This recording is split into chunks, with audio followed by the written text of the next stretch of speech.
I'm not ashamed. What happened to the Egyptians who followed Israel out into the Red Sea?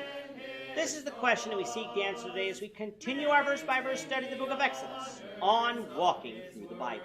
The glory of his cross. If you have a Bible with you, you can turn to Exodus chapter 14. We're going to be reading from verses 26 to 31. If you don't have a Bible, don't worry. Just follow along with us on the screen. The version that we'll be reading from is the New King James Version. So, Exodus chapter 14, beginning at verse 26.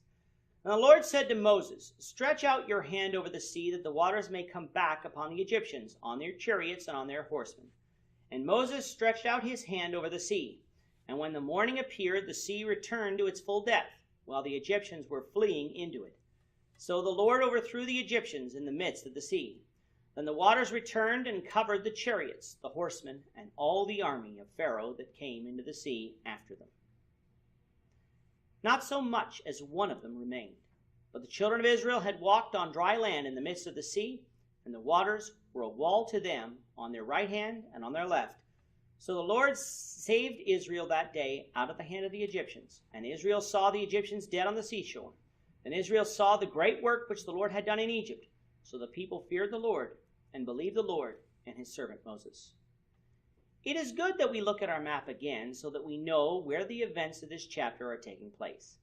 At the beginning of chapter 14, we find the children of Israel not on the west side of the Gulf of Suez, as is generally thought, but on the west side of the Gulf of Aqaba, having been closed in by the wilderness of the Red Sea at Ethan. God had Moses turn the children of Israel around and camp between Migdol, which means watchtower, and the sea opposite Baal-Zephon, which is on our map labeled as Mount Tyron. They have been trapped by the Egyptian armies in between the Sinai Mountains on the left and the Red Sea on the right. The children of Israel believe that they will die in the wilderness, while Pharaoh believes that he is going to capture them and bring them back to Egypt to be slaves yet again. However, as we saw in the last episode, God caused an east wind to come and divide the Red Sea at the Gulf of Aqaba, which allowed the children of Israel to cross into Arabia on dry land. A pillar of cloud that lit the way for the children of Israel and caused darkness to fall on the Egyptians separated the two peoples from each other. The crossing was about 19 kilometers long and with the Lord's help was completed in one night. The armies of Pharaoh followed the children of Israel into the sea. However, the Lord made their journey difficult by making it harder for them to pull their chariots. Coming out of verse 26, we find that all of the children of Israel had crossed the Red Sea into Arabia, but the armies of Pharaoh were still in the midst of the sea. God commanded Moses to now stretch his hand over the sea that the waters may come back upon the Egyptians, their chariots, and their horsemen.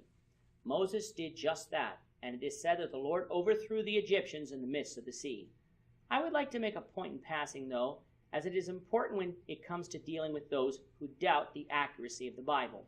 The point is this passage never says that Pharaoh dies in the Red Sea, only that his armies did. It is true that in verse 10, Pharaoh did arrive with his armies to confront Israel. Verses 23 and 24 make it clear, however, that it was the armies of the Egyptians that followed Israel into the sea. Verse 28 then says that the armies of Pharaoh were the ones who drowned in the sea. Why is this important to know? Well, for one, archaeologists are always trying to pinpoint as to which Pharaoh was the Pharaoh of the Exodus.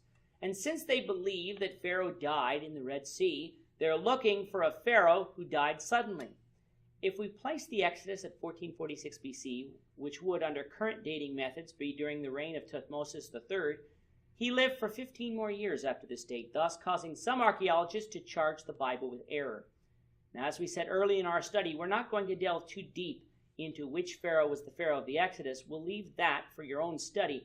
But the 1446 BC date for the Exodus is pretty certain, for 2 Kings 6 verse 1 says that the Temple of Solomon was built during the 4th year of Solomon's reign, which was in the 480th year following the Exodus.